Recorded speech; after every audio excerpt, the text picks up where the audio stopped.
Strong man. Let's play hardball.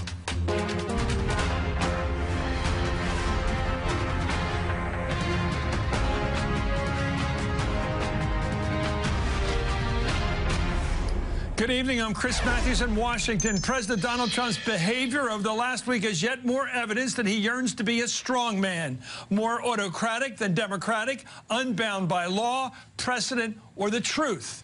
Last week in Helsinki, he denounced the intelligence community, praised the word of a Russian tyrant, and talked of sending American officials over to Russia for interrogation. This week, he's decried illegitimate reporting as fake news, attacked his own Department of Justice, and threatened war with Iran, as if taking the country to war was entirely up to him. Now he's accusing the Democrats of what he stands accused. After the special counsel established that the president was aided by an illegal Russian conspiracy in the 2016 election, Trump is desperately trying to turn the tables. Fearing the prospect of big losses in 2018, he's saying with no evidence that Russia will be out there helping the Democrats this November. Quote, I'm very concerned that Russia will be fighting very hard to have an impact on the upcoming election, based on the fact that no president has been tougher on Russia than me. They will be pushing very hard for the Democrats. They definitely don't want Trump. Wow. I wonder if Trump knows he is channeling Richard Nixon with those words when Nixon was caught up in a scandal of his own. After the break-in in the Democratic National Committee, Nixon suggested his operative staged a similar burglary at the Republican National Committee to create the appearance that the Democrats were just as bad as the Republicans. Here's Nixon, by the way, discussing the idea with his henchman, Chuck Colson. What do you think of that? I think it'd be very helpful if they came in one morning and found files strewn all over the floor. That would have a very good effect. Well, Trump's tweet today suggested that Democrats will benefit this fall from Russian interference is particularly ill-founded, considering that just last week, Putin admitted that he wanted Trump, a Republican, to win in 2016. President Putin, did you want President Trump to win the election, and did you direct any of your officials to help him do that? Yes, I did. Yes, I did. Because he talked about bringing the U.S.-Russia relationship back to normal. Well, this comes as Trump threatens political retribution against numerous former intelligence officials who have criticized his behavior toward Russia.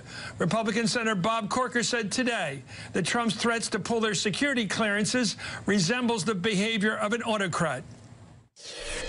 I can't even believe that somebody at the White House thought up something like this. I mean, when you're going to start taking retribution against people who are your political enemies in this manner, that's the kind of thing that happens in Venezuela, where I was just recently. So you just don't do that, and I can't believe they even allowed it to be aired. Just to be honest, I mean, it's a banana republic kind of thing.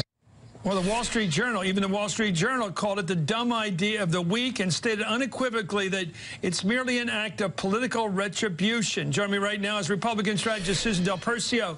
Jill Wine-Banks is a former Watergate assistant prosecutor. David Corn is the Washington bureau chief for Mother Jones. And Yamiche Alcindor is White House correspondent for the PBS NewsHour.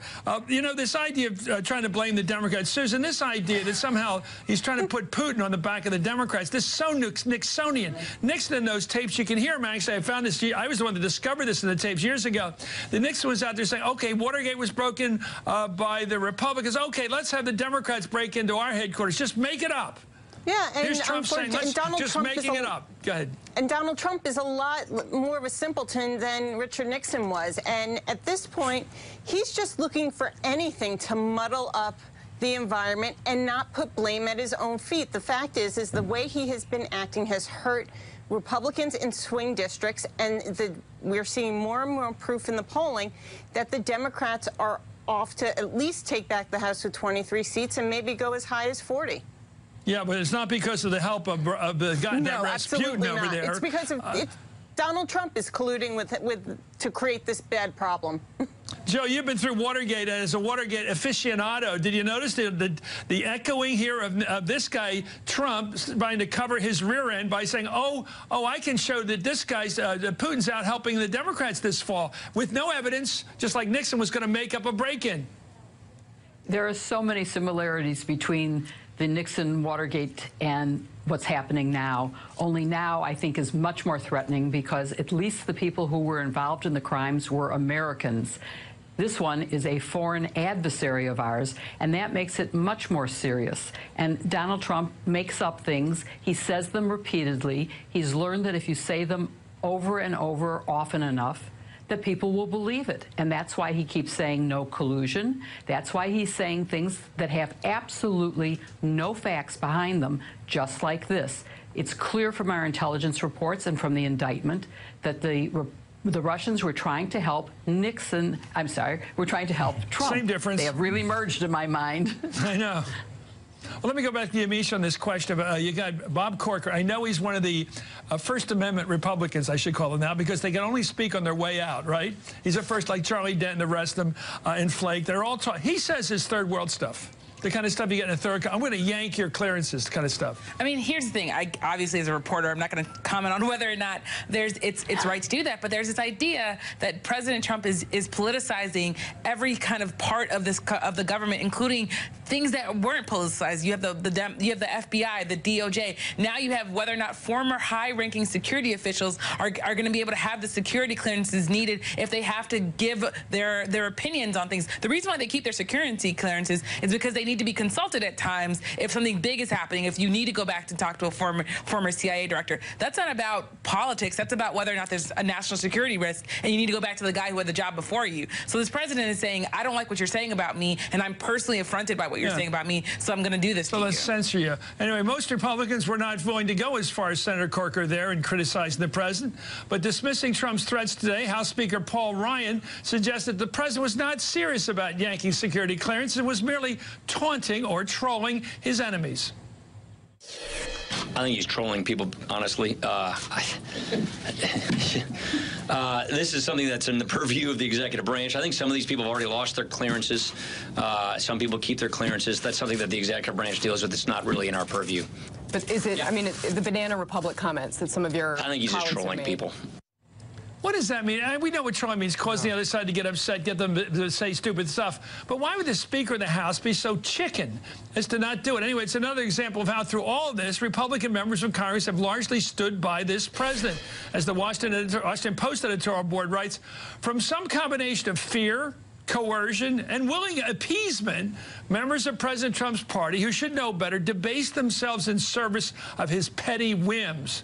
Meanwhile, a White House spokesman said tonight that the president has begun the mechanism to remove security clearances from the individuals named yesterday.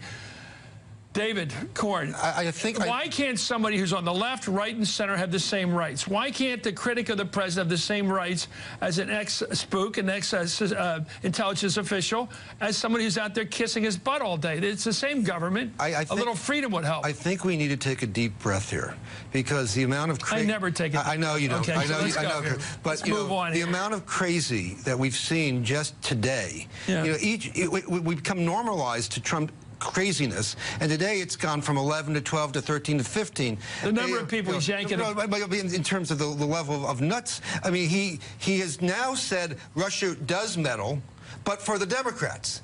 I mean, that's a complete flip. Then this, the banana. That's not a hoax. A hoax is not a hoax. Now it's not a hoax. Now it was a hoax. Now it's not a hoax. So we'll make up a hoax. It's complete. It doesn't have a sense of logic. It's lying. And then when you have Paul Ryan saying it's just trolling, well, no, it's not just trolling. They are doing this. So you have a liar, an autocrat, someone who talks as if he's delusional, all at once, and trying to distract us from the big picture. What he did with Putin, what's happening with the investigation, the failure of the tariff war. It's all about him dangling this craziness in front of us. Okay, let's examine that word. I'll get to you, Yamiche, because you got to be completely straight, which everybody is in their own way, I must say. Let me get back to Susan Del Percio, because there is a even internal logic problem. He says repeatedly that President Obama, who he has a problem with his legacy, continued to cover up for Russian meddling in the campaign. He accused him, and he also says it's a hoax to say there was meddling. So what was Obama actually accused of in that context? Covering up what didn't happen? I mean, even if you're a total Trumpy, don't you have a problem following it, what he's saying? Yeah, there's no logic to it, Chris. That's what's so frustrating. And let's not forget the first person to talk about rigged elections was Donald Trump in the fall of 2016. Just to address Republicans that may come and stand up to him, I'm very much looking forward to a new senator from Utah named Mitt Romney, who I think will prove to be a big thorn in the president's side. So while Flake and Corker may be going away, we may be having a brand new person to speak up for what's right.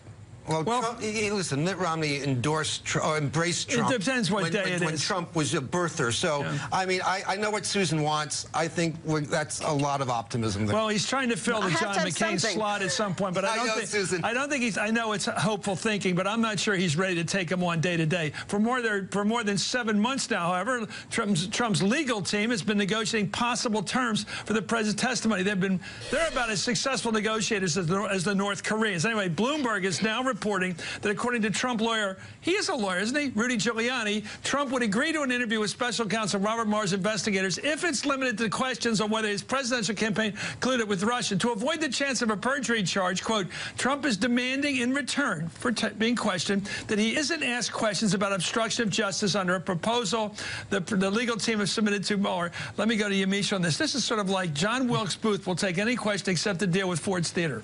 I mean, I'm sorry. This is about obstruction. It's the first tranche of charges that are expected to come from Robert Mueller's team, obstruction of justice charges. He says, I won't talk about obstruction of justice because that gets the motive, and I'm not going to give you my motive. Well, the president's lawyers, in some ways, as much as people talk about Rudy Giuliani, the president's lawyers sense that there's real threat here with this idea of obstruction of justice. And I would go further to say the president's complex financial dealings, and as a result, they don't want him to go any further than this question of Russia and collusion. Because every lawyer that I've talked to in Washington, D.C., including some of them who rejected being the president's lawyers, they say that this is a hard person to represent because he can get in there, he can start lying, and then he can get himself in a real problem. But remember, Paul Manafort, there was a lot of issues with Paul Manafort. One of them is the fact that he's on trial right now because of money and his financial dealings. Let's think about the fact that we haven't seen the president's tax returns. We haven't seen a lot of the We haven't seen it, but Mueller's probably seen it. But there's a lot of details of the president's finances that I think they don't want to ask First wide open question, Joe, I would ask him if I were not a lawyer, which I'm not, but I think it's a great question. Have you ever,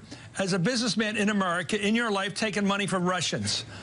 And when, and how much, and who? I'd go right to the money question and get him under questioning under perjury charge. Your thoughts? Just like Watergate, it's always been follow the money. But in this case, in addition to money, I think that the fact that he is resisting answering questions about obstruction means he knows he's guilty of obstruction and he doesn't want to touch that. And he thinks that because he's been saying no collusion for so long, that he can keep on saying no collusion and just get away with it and that people will believe him. It doesn't make any sense.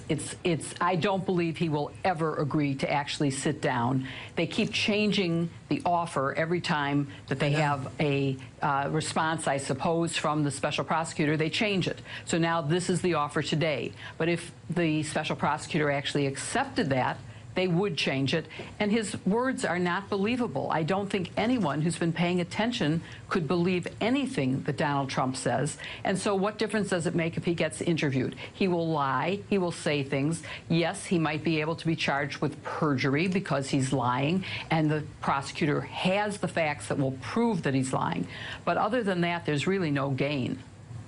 I would like to ask him, Mr. President, with all due respect, did the firing of Comey by you, which followed the following events, have anything to do with those events? The fact that you wouldn't protect Michael Flynn, you wouldn't kill the prosecution of him, and you were going to ask for the personal and political and judicial loyalty of your own FBI director. Did it have anything to do with you firing the guy after he refused to give you that information? Anyway, just a thought. Yeah. That's the guy I think Rudy would not like to converse about. Thank you, Susan Del Percio. Thank you, Jill Weinbags, David Korn, and Yamiche Alcindor, our reporter.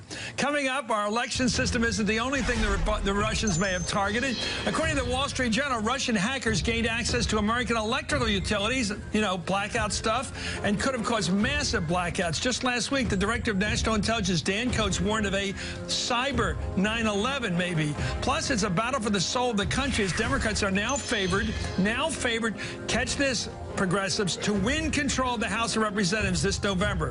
One district that had been Republican-controlled for more than 30 years Ohio's 12th is now considered a toss-up. The Democrat running there is going to join us on the show tonight. And Attorney General Jeff Sessions joins in chants of "lock her up." He's the Attorney General, and he's yelling